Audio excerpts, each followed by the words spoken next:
What's going on, guys? Welcome to the Angelo Carlos podcast. We are here with episode number 17, how to manage your one-on-one with your manager. So I wanted to make this episode because I understand how important this meeting with your manager is every week. It's basically how you can set up yourself for success. And I feel like I've gone through this meeting so many times at Google, at Meta, that I was able to really master it and really kind of get the most out of my one-on-one meetings with your manager. A lot of this has led to growth in my career, as well as to bonuses of about $1,000 from my manager just at random times because of being proactive with certain situations that have occurred during work and just try to add value to that. And I want to make this one for y'all, whether you're at an internship, whether you're at a job right now, you're trying to find a job, you've been working at your workplace for quite some time, you're going to manage a team, and maybe you could use this to help with how you want your one-on-ones with your employees or your people who are working for you to kind of make sure that that meeting, that 30 minutes, 20 minutes, whatever it may be, one-on-one with your manager is effective with how everything works and with the way you want your team to be ran. So these are my 3 tips on how to manage your one-on-one with your manager. So let's dive in. And the way I'm going to break this down is 3 tips, like basically 3 structures and how I approached it. And then we'll go from there. So the first tip is number 1, when you're talking to your manager, ask how their day is going and if there's anything urgent you could help with. What does that mean? So your manager, they have a manager too, right? Usually your manager reports to a director, another hiring manager, or someone within like the executive suite, depending on how high you are within the company. For me, my manager usually reported to a director. Sometimes I reported to a director, just depending like how reorg went or who was hiring me at the time. So the first thing you need to do is ask them how their day is going. The reason why you ask how their day is going is because, one, you need to realize there's a humanistic aspect to each meeting you have. When you ask how their day is going, you kind of find out what's going on in their mind. You kind of read the room, right? For me, I could tell if my manager said, "Oh, my day was great. Hung out with my kids last weekend," or worked on this project. I was doing really well. Or they're usually saying, "Hey, I'm doing fine. Hung out, just happy," right? Usually you can tell that they're good mood or not, right? Sometimes there will be times when they are very short with their answer and you can read the room. Okay, they're probably stressed out right now. They might be angry at what's going on in the project. They might be angry at me, who knows? Or they might be angry at like something going on at home, right? The point of the matter is we're all human, right? And you want to read the room. That's why you always ask and start your conversation with, how is your day going? So that's the first thing you do. After you do that, I would just kind of like, if they're in a good mood, kind of poke and prod like, "Oh, what's going on here? Seems like this was fun for you." If they're in a bad mood, offer kind of comfort. "Hey, it's gonna be okay. I understand that you're under a lot of pressure. I appreciate you still taking the time to talk with me," right? They feel that they're respected and heard. And that's how you kind of address those 2 situations. So next you're going to, during that still part where you ask how the day is going, you're gonna ask, "Is there anything urgent I can help you with?" Why is that important? The reason that's important is because a lot of times your manager will be given certain tasks, priorities given by their manager kind of before talking to you, or something crazy came up and then they have a fire drill that they need to address and they need your help. So it's always important to ask, is there anything urgent you can help with?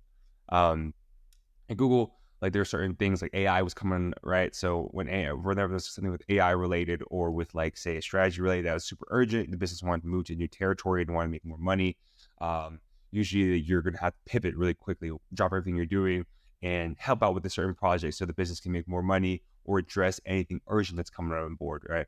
Especially if you're in a high growth company, urgent things always change all the time, right? Usually there'll be a reorg. There will be some time where some new tech came up or some new territory needs to be looked into so that we can expand our business elsewhere, or you need to work with a certain team because a legal situation came up and you need to address the roadblock there, right? So there are so many times where urgent tasks, urgent things will come aboard and you will need to work with your manager to address it. And don't be scared like when those happen, right? Because it's normal. high growth companies where there is lots of innovation, lots of moving parts, where you're working with global teams, you will need to be okay with urgent things happening and you being put on that certain project, right? Because a lot of times your likelihood of success, if you execute well, will be beneficial to you, where you get a bonus, you get a raise, or you will be put up for promotion, where you can talk about your promotion, or you can talk about this certain project or kind of thing you did during this, during your time at work, so you can kind of put that for your promotion documentation. Also, to when you have companies that are always constantly growing, this is kind of a sign of growth. So your equity, usually the value of equity, whatever you're doing, will kind of appreciate, because any project you may be working on may be very influential to the business and will allow your equity to rise, because you help grow the business. In a sense, is what I'm trying to say. Which is, it's very hard to get those types of projects, but sometimes you are lucky enough to be put on that. A lot of people are fighting for those because they're high impact. You get promoted, and it looks good on the resume. So a lot of people are fighting for that. So that's one thing you gotta do, is the first thing you want to do is ask how their day is going and ask if there's anything urgent they can help with, right? And I recommend too is, if you are a manager yourself, put this like when you go one-on-one with your team, right? Tell them, hey, this is how I want you guys to structure everything. That way they have a format, right? Because sometimes your team just doesn't know how to address things, and you need to coach them through this, especially if they're new in your career, new to the company, because there's so many ways they could do it previously, and there may be ways you want it done your certain way. So transparency, always talking to your teammates, always talking to your manager on how you want things approached, is your best bet to have a successful team. All right. So next tip number 2 is talk about any accomplishments you've done this week. Why is this important, right? And the reason I bring this up is because you need to be your biggest advocate at work, your personal career, your personal brand, whatever it may be. Because if you do not advocate for yourself, put out great things out there, no one's going to know what you've done. There's a saying that goes, closed mouths don't get fed, right? So if you've never asked for anything, if you've never put it out to the world, showed your manager what you're doing, they don't know what they're doing. You got to realize your manager, 99% of the time, has work that they're doing.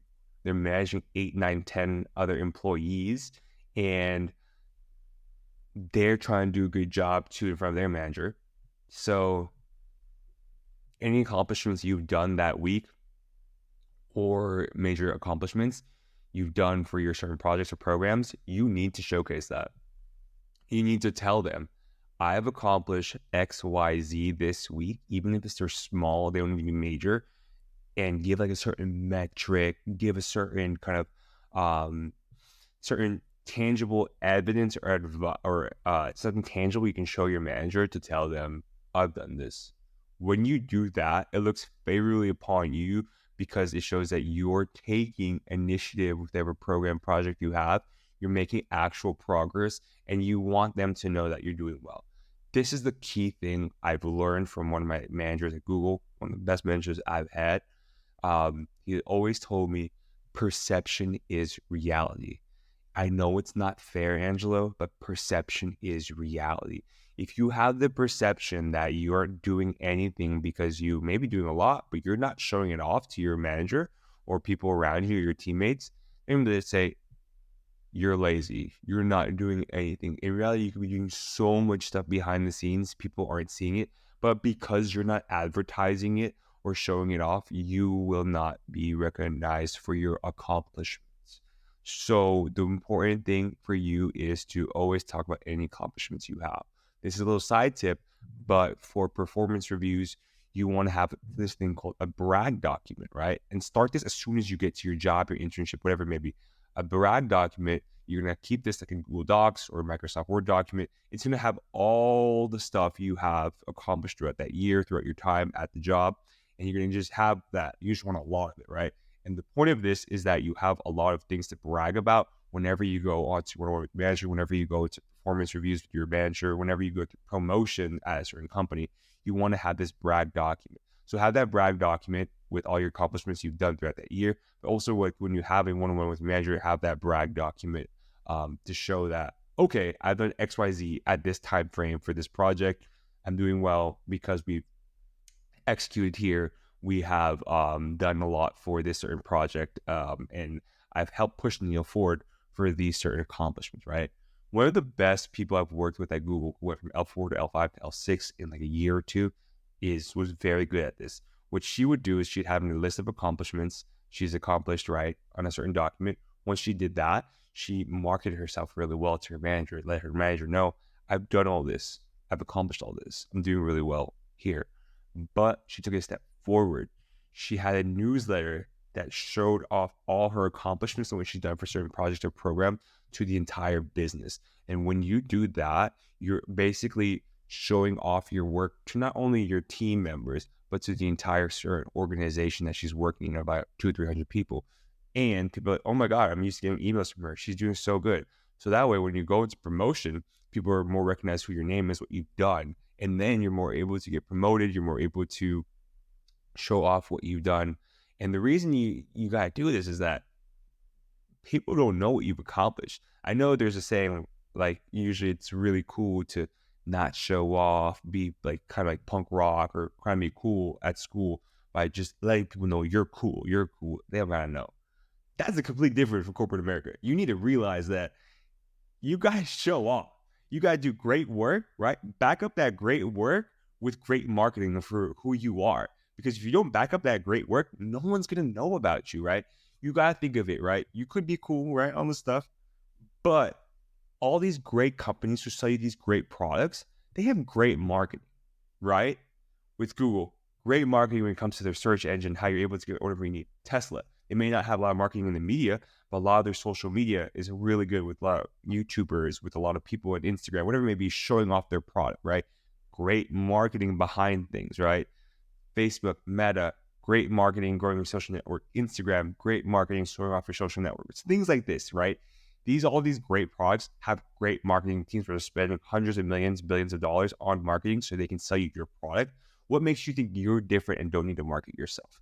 Well, you need to market yourself to really excel in corporate America. So people know that Angelo, whomever you are, once you're up for promotion, you had great marketing and showed off the accomplishments you've done.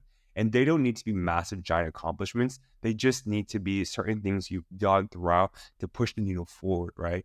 You can always kind of mess things up or fidget, make it sound a lot better than they really are, right? Of course, you want to have great work, but you can always market it to seem that certain thing you've done to really push the needle forward. So think about how you word things. Think about how you help your company go into new entry. For me, one thing I did was I really helped with like market entry, helped them with market entry, building a plan of how a cloud can enter a new region, right? Helped them with that, really focused on that. Another thing too is help with kind of getting remote access for some employees, right? Help with that. And I really marketed it really well to where like, Anzo's doing a lot. He's a pleasure to work with. Let's make sure that he gets rewarded compensation-wise, right?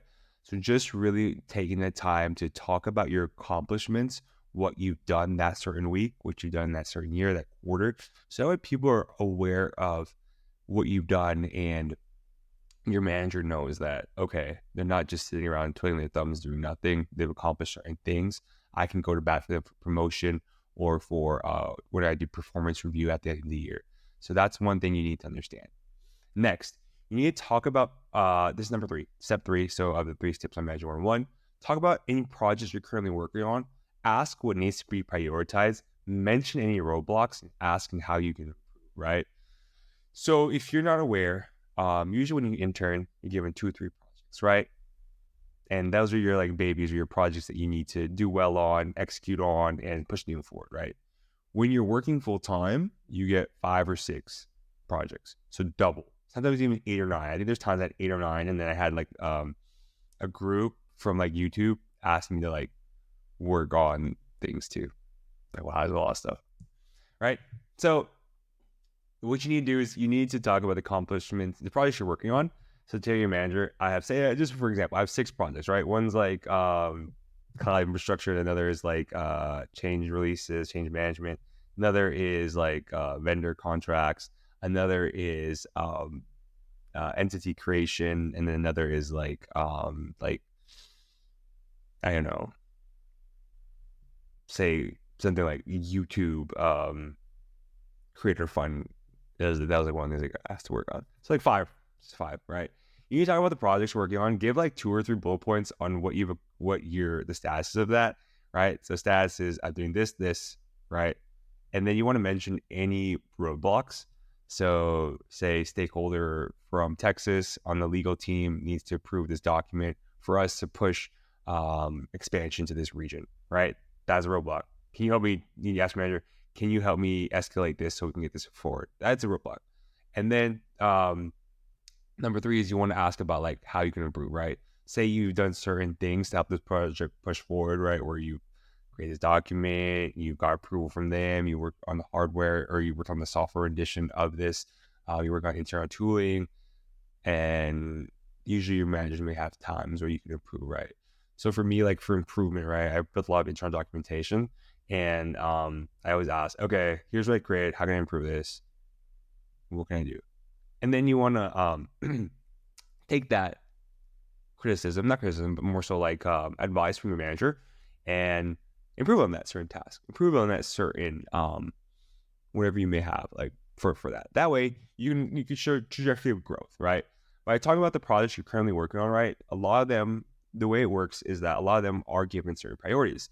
They're P0, P1, P2, P3, right? And that's just priority 0, priority 1, priority 2, priority 3, right?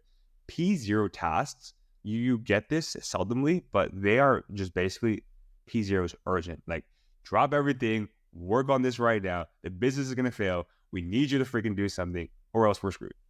P1 is like, this is pretty important. If you have nothing else that's not immediate urgent, this needs to be done too. P2 is like, all right, we're working on this. Like, make sure you're just pushing this forward.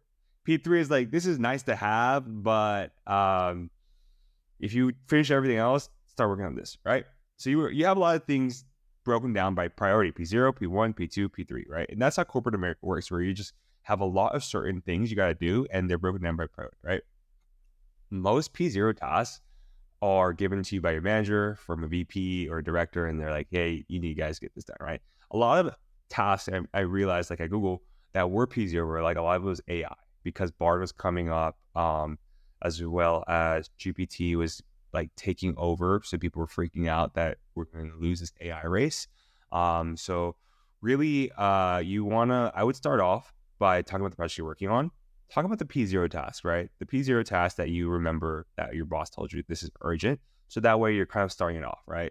And then once you do that, like give a kind of update on how it's going, and then ask what needs to be prioritized, right? A lot of times, depending on your manager, P0 tasks will be changed to P1, P2, or P1 can become P0, meaning that just the priorities will change depending on how your one-on-one with the manager went, with their manager went, or how much progress you've done.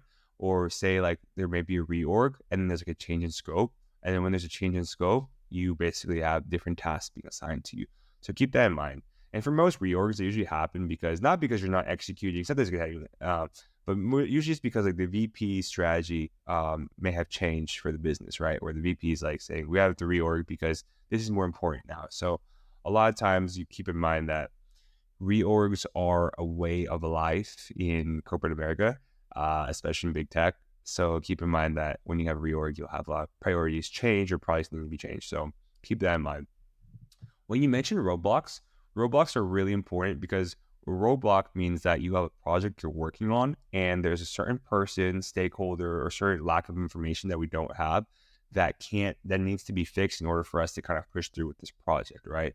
For me, a lot of projects were global, right? So I was working with Latin America, Asia, Europe, so everywhere. And my roadblocks came because I couldn't get certain approvals from certain teams that were in different time zones. The legal team required so many approvals for certain projects or programs, so I couldn't basically push anything through. So when you have those roadblocks, it's always important to like write down who the stakeholder you have is associated with the roadblock. To write down what your manager can do to help that. And then 3, write down the goal of what's going to happen when we address this roadblock, right? 3 things, right? I already break down 3 things because that's how our mind works. Top 3 is just the best way to kind of formulate everything. So write down those certain things on those roadblocks. That way you can help address those situations, and those roadblocks won't bother you anymore when it comes to helping push a project or program forward. Always do that when it comes to those certain roadblocks, right? And then number 3, ask how you can improve, right? The reason you have to ask improvement is because you want to see growth in everything you do, right? You want to see that your projects, programs are moving forward.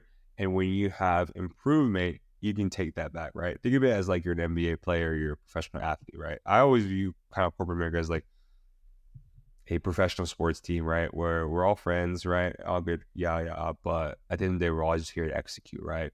So you got to think of it. Mediocre players don't like to be coached on how they can improve. Good players like to just hear how they can improve, but great players, like they love to be criticized. They want to hear what they can do better. They want to implement there then and there. So like they want that coaching. You want to view yourself as a great player. View yourself as like whoever your favorite athlete is or whoever you look up to. And they always look at places where they can improve. They see where they are deficient in certain things, and they want to get better. They want to pursue certain aspects or avenues for them to increase their certain skills, right? So if you need to get better with coding, ask your manager, how can you get better with this line of code, or how can I get better with coding? If you need to get better with business processes improvement, ask your manager, I can get that. If you need to get better with finances, with breaking down how certain projects or programs will affect the bottom line of the business, ask your manager, I can get better at that. If you need to get better with getting approvals or creating stakeholder management, getting better with stakeholder management, ask your manager, I can get better at that, right? Always bring things where you can improve. But the way I like to do is like mention something good about what you did with that certain improvement, and then ask how you can get better, right? You kind of want to lead in with something good, so that way you know that you're not completely incompetent. And then 2, you want to ask how you can improve, because you want to show growth. You want to show that I've thought this through, and now I value your opinion on how I can improve something. That's how you get better, right? You don't want to just say, I don't know how to do this, help me out, right? You want to show growth, because at the end of the day, people help people who want to help themselves, right? When you feel bad about yourself and you don't do things to address your task or whatever it may be, and you don't help yourself out, no one's going to want to help you. But if you come with tangible things to say, with tangible improvements, you will get a lot better and you will achieve a lot more. So always come with ways to improve things, and you can get better. So here's a bonus tip. This is for my managers who are watching this, because I've been in both, where I've managed a team and I have help with being, or when I was individual contributor who was being managed by managers. Number one advice I can give you guys is that praise, encouragement breeds loyalty. Fear and anger breeds discontent. What does that mean? So when you praise your team, right, say you did great on this, they like you more. They understand that, all right, I appreciate them. They respect me. They care about me. I'm going to work even harder for them. You do that, but then you also got to mention some things where they can improve on. Angelo, really love your market acquisition process, but you can do better with stakeholder management. I think you can do better doing this, right? You kind of lead it with like praise. Like, all right, bet. I'm going to do better now because my manager respects me. They think I did a great job here. I got to improve here, right? And 99% of the time, you're working with great people, especially at Google, especially at Meta, who are very smart and they want to get better.